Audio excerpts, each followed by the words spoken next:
வணக்கம். இந்த இடம் எங்கன்னு பார்த்தீங்கன்னா, இந்த நிழல்குடை. அதாவது பயணிகள் நிழல்குடைன்னு பேர். இது பேருந்து நிறுத்தம் இங்கே இருந்தால் தான் அந்த நிழல்குடை அமைக்கணும்.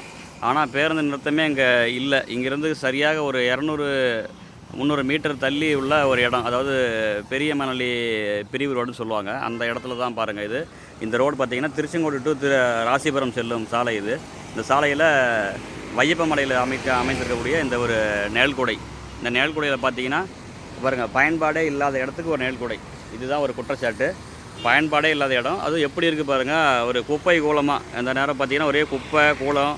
இது வந்து சமூக விரோதிகள், அதாவது சரக்கு அடிக்கிறதுக்கு பயன்படுத்துகிற இடமா தான் இருக்குது. அங்கே பார்த்தீங்கன்னா ஃபுல்லாகவே வந்து வாட்டர் பாட்டிலு, சரக்கு பாட்டிலு, குப்பைகள் கூலம் தான் கிடக்குது. அது மாதிரி தான் இது பயன்படுத்திகிட்டு இருக்கு. பொதுமக்கள் வந்து பயணிகளுக்கு பேருந்து நிறுத்தத்துக்கு இந்த இடம் பயன்படலை அப்படின்றது தான் உண்மை. பேருந்து நிறுத்தம்னு சொல்கிறது பார்த்திங்கன்னா, பேருந்து நிறுத்தம் இங்கேருந்து 300 மீட்டர் தள்ளி பெரிய மணலி பிரிவு ரோட்டில் இருக்குது. ஆனால் இங்கே தான் வந்து என்ன பண்ணுறாங்கன்னு கேட்டிங்கன்னா, பேருந்து நிறுத்தம் என்று சொல்லி இதுக்கு ஒரு நிழல்குடை அமைச்சிருக்காங்க. ஆனால் அந்த நிழல்குடை யாரும் பயன்படுத்துகிறதே கிடையாது. கிட்டத்தட்ட பார்த்திங்கன்னா பல மணி நேரமாக இந்த இடத்த பார்த்துட்ருக்கோம்.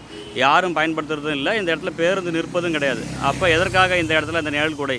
சுமாராக 3.5 லட்ச ரூபா மதிப்பீடு போட்டிருப்பாங்க. இதுக்கு மதிப்பீடு போட்டிருப்பாங்க. ஆனால் எவ்வளோ பட்ஜெட்டில் கட்டியிருப்பாங்கன்னு தெரியாது.